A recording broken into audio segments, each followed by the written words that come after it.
An incredible race, so many different layers to it, and unfortunately, I'm not going to enjoy describing the start of the race to you again, because we had far too many damaged, particularly GT cars, but also the WTM Duqueine, which got absolutely walloped by the Aston Martin of Jens Moller. First few cars in LMP2 squeaking through turns 1, 2 and 3 successfully, and a good start by young superstar from Japan, Marino Sato, but this was the carnage much further back. Leo Weiss in the Wochenspiegel Team Monschau car broadside, and Jens Moller leaping on the brakes as quickly as he could, but these are big heavy GT cars and they're just not going to stop in time.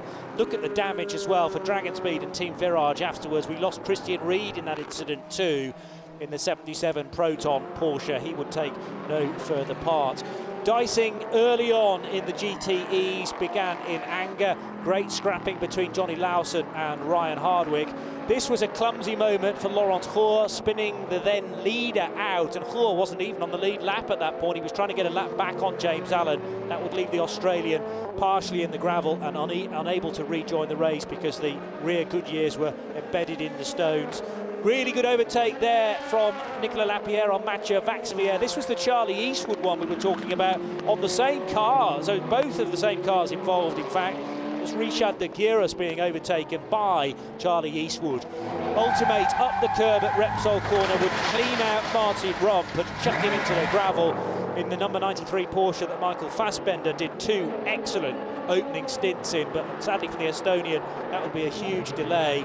Then Jean-Denis Delatraz, the father of Louis, very unhappy with the news that they would have to pit their car number 34 for a replacement of the rear deck, and this was TF Sport and Racing Team Turkey going into action. Less than 10 seconds it took them to do it. It cost the car about 35 seconds all told, and that would put Neil Jarni back into the lead of the race. Gilles Duquesne thought a first win maybe for my squad for the first time in a long while, but that didn't count for Louis Delatraz's charge. And how about this overtake from so far back into turn 7 and through the kink at 8. The Swiss on Swiss action there to take the race lead, and subsequently an overall victory for an LMP2 Pro-Am lineup that would include Sally Jolich and Louis Delatraz jinking over to the right-hand side to take victory. Duquesne team do in their class, Racing Spirit of Le Mans and Proton competition also winners. 140 laps, but it's a Pro-Am car that takes victory. Racing Team Turkey from the Duquesne team, P2 winners. Two more Pro-Am cars, AF Corsa and Cool Racing, 83 ahead of 37, and then the 65 of Panish Racing completes the overall top 5.